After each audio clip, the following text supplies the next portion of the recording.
Noise. 1.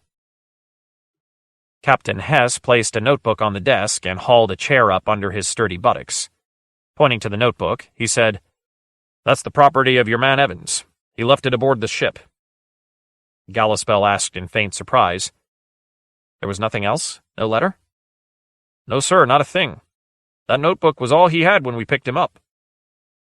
Gallispell rubbed his fingers along the scarred fibers of the cover. "Understandable, I suppose." He flipped back the cover. Hess said tentatively, "What's been your opinion of Evans? Rather a strange chap?" "Howard Evans? No, not at all. He's been a very valuable man to us." He considered Captain Hess reflectively. "Exactly how do you mean strange?" Hess frowned, searching for the precise picture of Evans's behavior. "I guess you might say erratic, or maybe emotional." Gallispell was genuinely startled. "Howard Evans?" Hess's eyes went to the notebook. "I took the liberty of looking through his log, and, well..." "And you got the impression he was... strange?" Hess flushed stubbornly. "Maybe everything he writes is true, but I've been poking into odd corners of space all my life, and I've never seen anything like it." "Peculiar situation," said Gallispell in a neutral voice. He looked thoughtfully at the notebook. 2.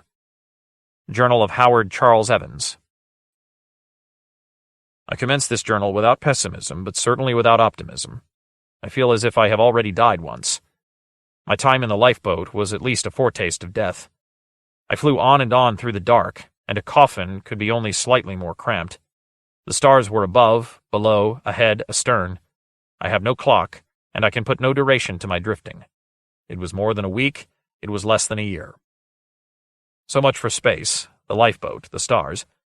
There are not too many pages in this journal. I will need them all to chronicle my life on this world, which, rising up under me, gave me life. There is much to tell, and many ways in the telling. There is myself, my own response to this rather dramatic situation. But lacking the knack for tracing the contours and contortions of my psyche, I will try to detail events as objectively as possible. I landed the lifeboat on as favorable a spot as I had opportunity to select. I tested the atmosphere, temperature, pressure, and biology. Then I ventured outside. I rigged an antenna and dispatched my first SOS. Shelter is no problem. The lifeboat serves me as a bed, and if necessary, a refuge. From sheer boredom, later on, I may fell a few of these trees and build a house. But I will wait. There is no urgency. A stream of pure water trickles past the lifeboat. I have abundant, concentrated food. As soon as the hydroponic tanks begin to produce, there will be fresh fruits and vegetables and yeast proteins. Survival seems no particular problem. The sun is a ball of dark crimson, and casts hardly more light than the full moon of Earth. The lifeboat rests on a meadow of thick black-green creeper, very pleasant underfoot. 100 yards distant in the direction I shall call south lies a lake of inky water, and the meadow slopes smoothly down to the water's edge. Tall sprays of rather pallid vegetation, I had best use the word trees, bound the meadow on either side. Behind is a hillside, which possibly continues into a range of mountains. I can't be sure.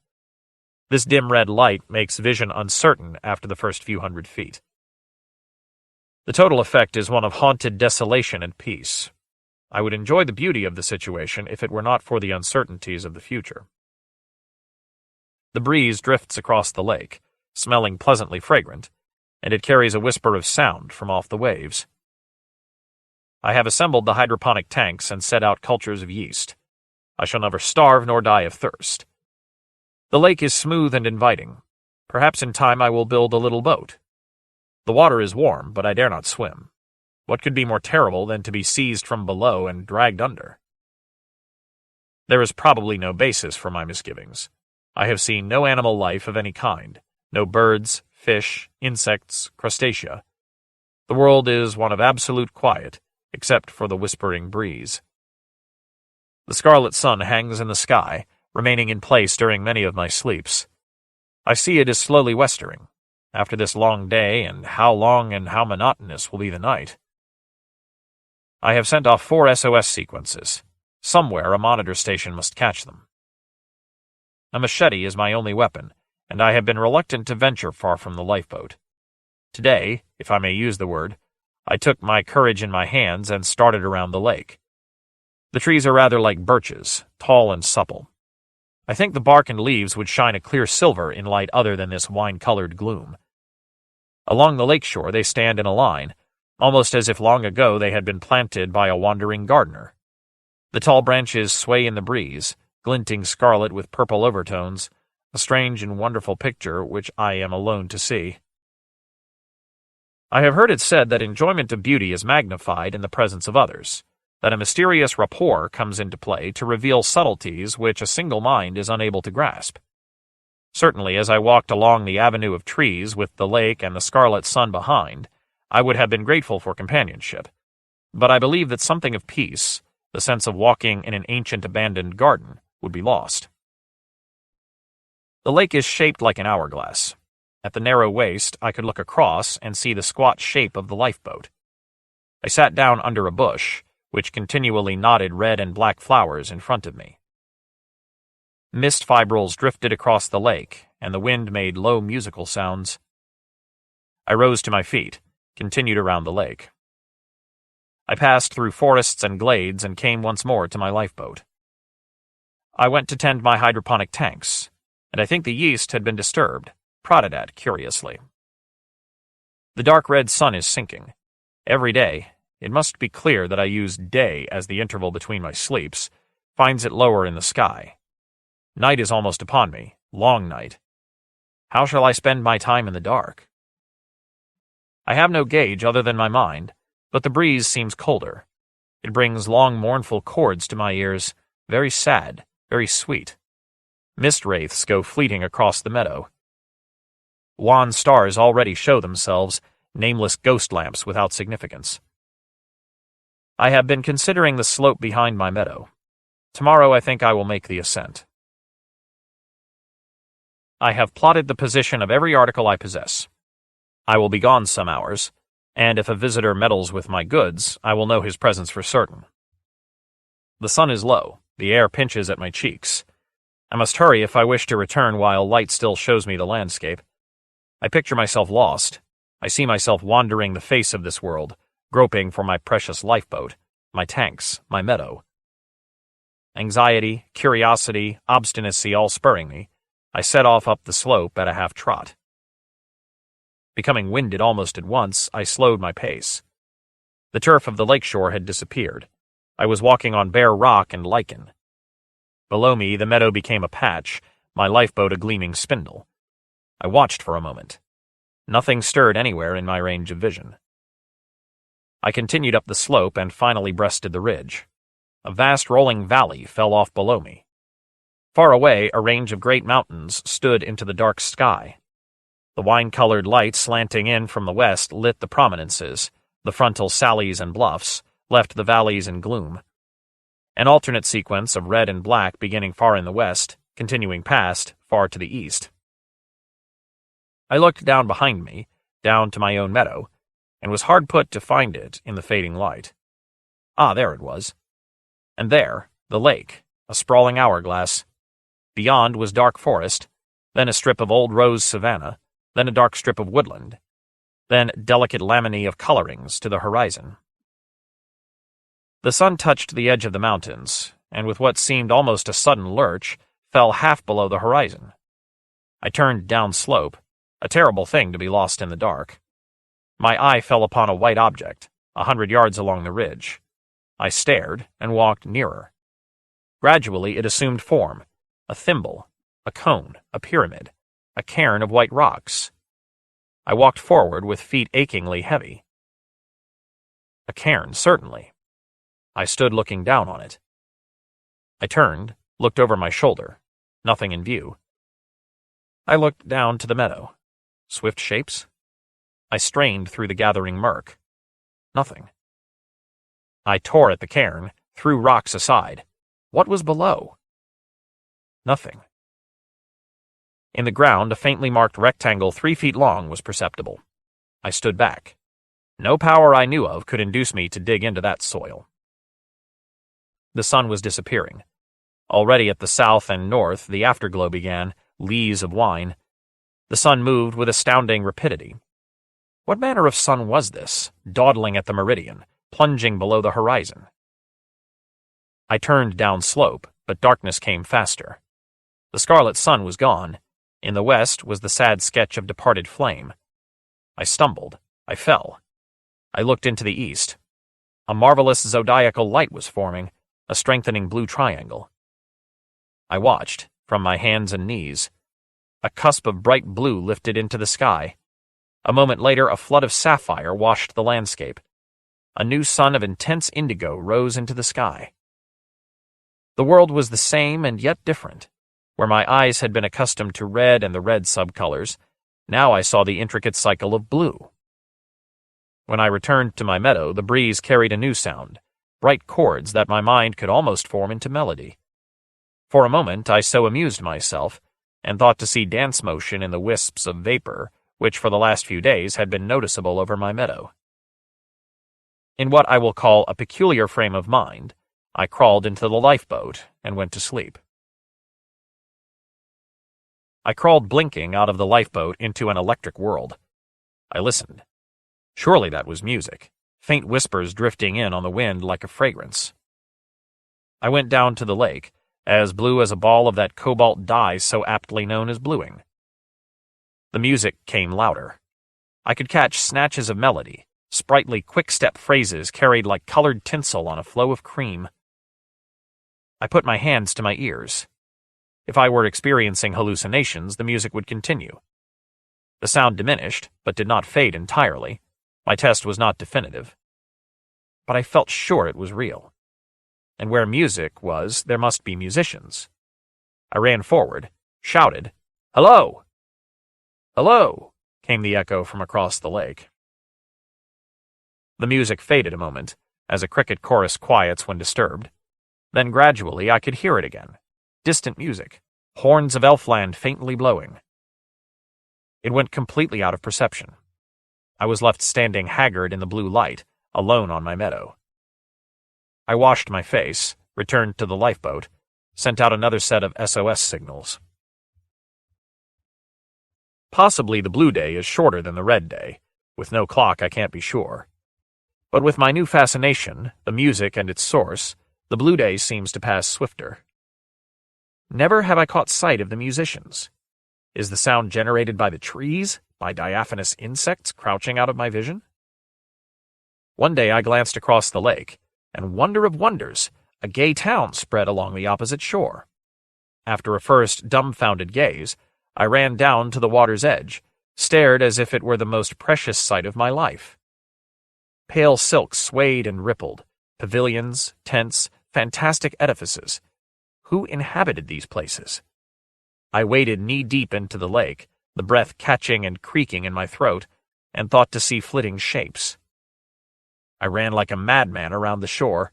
Plants with pale blue blossoms succumbed to my feet. I left the trail of an elephant through a patch of delicate reeds. And when I came panting and exhausted to the shore opposite my meadow, what was there?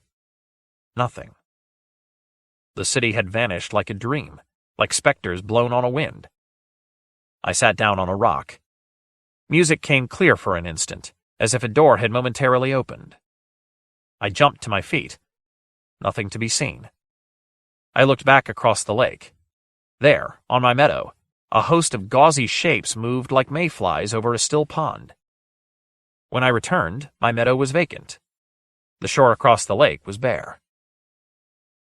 So goes the blue day, and now there is amazement to my life. Whence comes the music? Who and what are these flitting shapes, never quite real but never entirely out of mind? 4 times an hour I press a hand to my forehead, fearing the symptoms of a mind turning in on itself. If music actually exists on this world, actually vibrates the air, why should it come to my ears as earth music? These chords I hear might be struck on familiar instruments. The harmonies are not at all alien. And these pale plasmic wisps that I forever seem to catch from the corner of my eye, The style is that of gay and playful humanity. The tempo of their movement is the tempo of the music. Tarantella, saraband, farandole. So goes the blue day.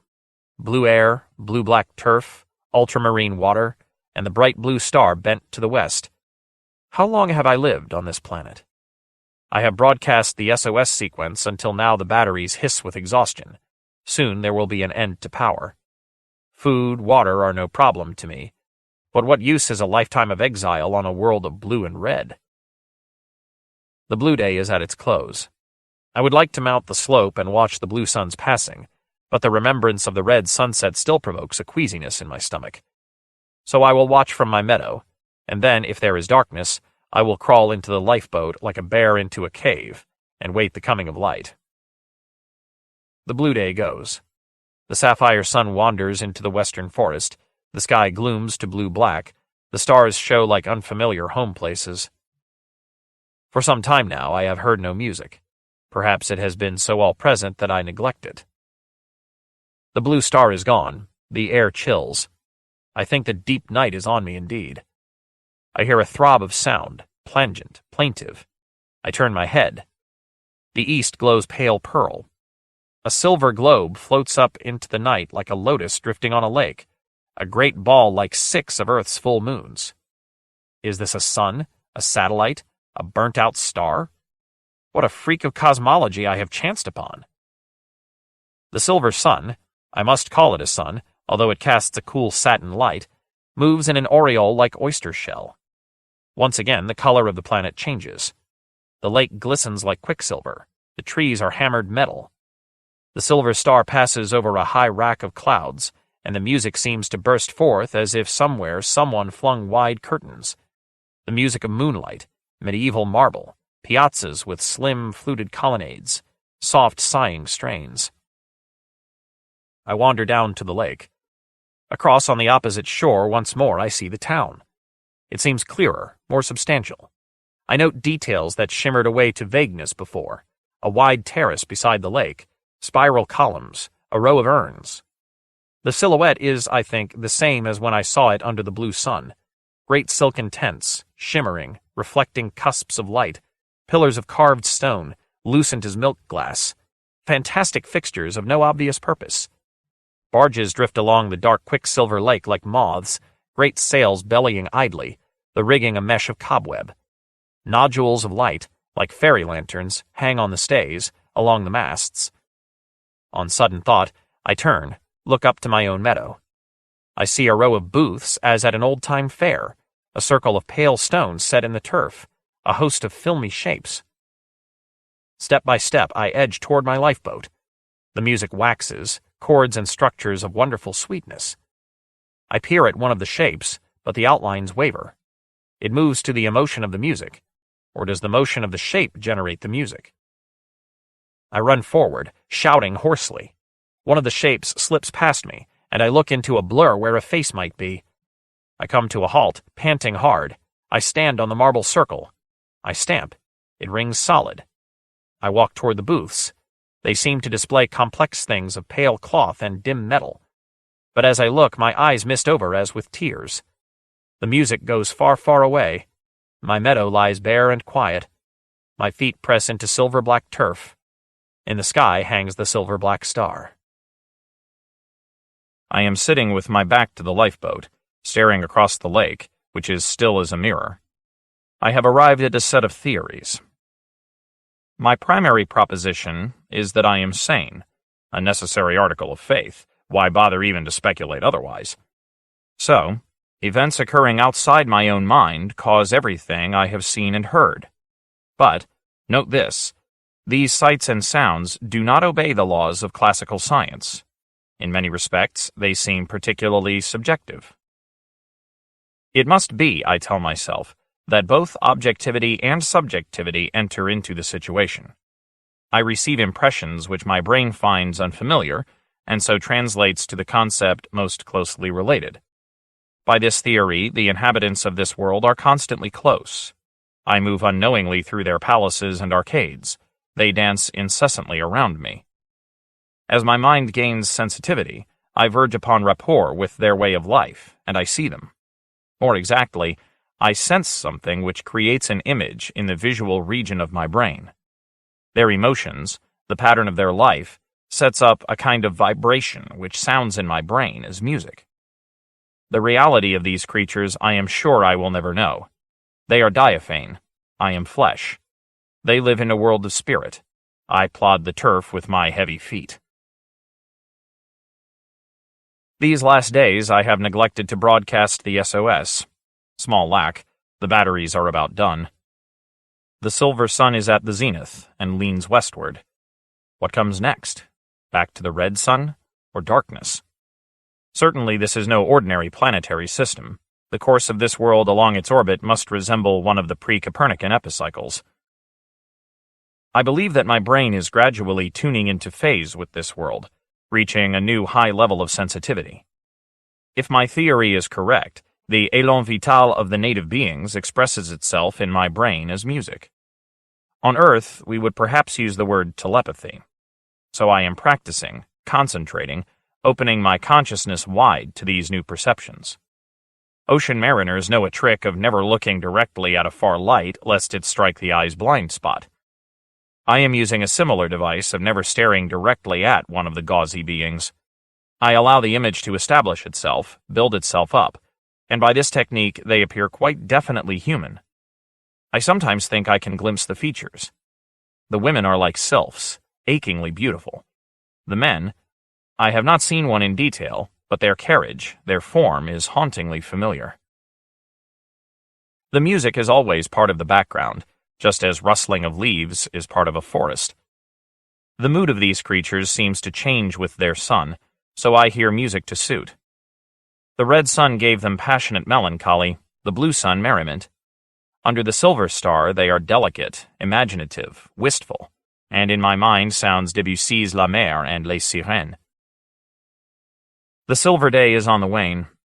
Today I sat beside the lake with the trees a screen of silver filigree, watching the moth barges drift back and forth. What is their function? Can life such as this be translated in terms of economies, ecology, sociology? I doubt it. The word intelligence may not even enter the picture. Is not our brain a peculiarly anthropoid characteristic, and is not intelligence a function of our peculiarly anthropoid brain? A portly barge sways near, with swamp globes of orange and blue in the rigging, and I forget my hypotheses. I can never know the truth, and it is perfectly possible that these creatures are no more aware of me than I originally was aware of them. Time goes by. I return to the lifeboat. A young woman's shape whirls past. I pause, peer into her face. She tilts her head. Her eyes burn into mine as she passes, mocking topaz, not unkindly. I try an SOS, listlessly, because I suspect the batteries to be dank and dead. And indeed, they are. The silver star is like an enormous Christmas tree bauble, round and glistening. It floats low, and once more I stand irresolute, half expecting night. The star falls, the forest receives it, the sky dulls, and night has come. I face the east, my back pressed to the pragmatic hull of my lifeboat. Nothing. I have no conception of the passage of time, darkness, timelessness. Somewhere clocks turn minute hands, second hands, hour hands. I stand staring into the night, perhaps as slow as a sandstone statue, perhaps as feverish as a salamander. In the darkness, there is a peculiar cessation of sound. The music has dwindled, down through a series of wistful chords, a forlorn last cry. A glow in the east, a green glow, spreading. Up rises a magnificent green sphere, the essence of all green, the tincture of emeralds, glowing as grass, fresh as mint, deep as the sea. A throb of sound, rhythmical strong music, swinging and veering. The green light floods the planet, and I prepare for the green day. I am almost one with the native things. I wander among their pavilions. I pause by their booths to ponder their stuffs and wares, silken medallions, spangles and circlets of woven metal, cups of fluff and iridescent puff, puddles of color and wafts of light-shot gauze. There are chains of green glass, captive butterflies, spheres which seem to hold all the heavens, all the clouds, all the stars. And to all sides of me go the flicker and flit of the dream people. The men are all vague but familiar. The women turn me smiles of ineffable provocation. But I will drive myself mad with temptations. What I see is no more than the formulation of my own brain, an interpretation. And this is tragedy, for there is one creature so unutterably lovely that whenever I see the shape that is she, my throat aches, and I run forward to peer into her eyes that are not eyes. Today I clasped my arms around her, expecting yielding wisp. Surprisingly, there was the feel of supple flesh. I kissed her, cheek, chin, mouth. Such a look of perplexity on the sweet face as I have never seen. Heaven knows what strange act the creature thought me to be performing. She went her way, but the music is strong and triumphant. The voice of cornets, the shoulder of resonant bass below. A man comes past, something in his stride, his posture, plucks at my memory. I step forward.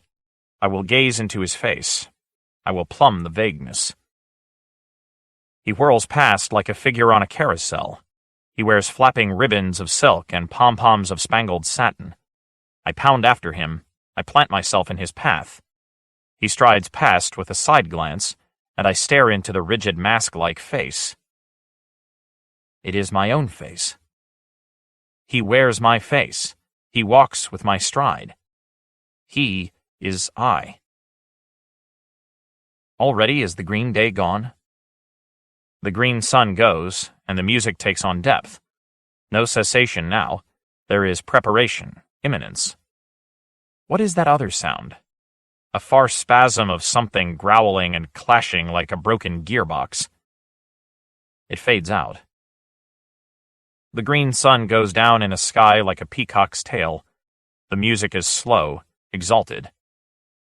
The west fades, the east glows. The music goes toward the east, to the great bands of rose, yellow, orange, lavender. Cloud flecks burst into flame. A golden glow consumes the sky, north and south. The music takes on volume, a liturgical chanting.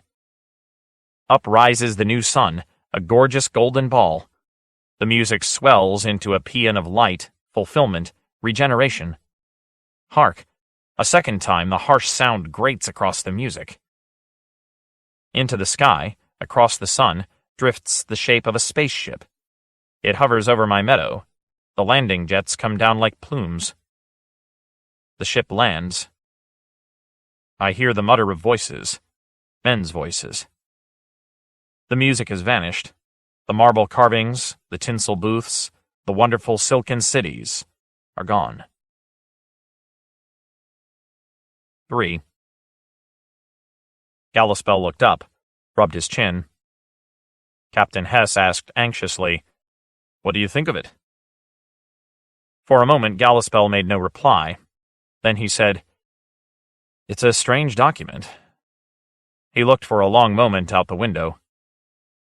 "What happened after you picked him up? Did you see any of these phenomena he talks about?" "Not a thing." Captain Hess solemnly shook his big round head. "Sure, the system was a fantastic gaggle of dark stars and fluorescent planets and burnt-out old suns. Maybe all these things played hob with his mind. He didn't seem too overjoyed to see us, that's a fact. Just stood there, staring at us as if we were trespassers. 'We got your SOS,' I told him. 'Jump aboard, wrap yourself around a good meal.' He came walking forward as if his feet were dead.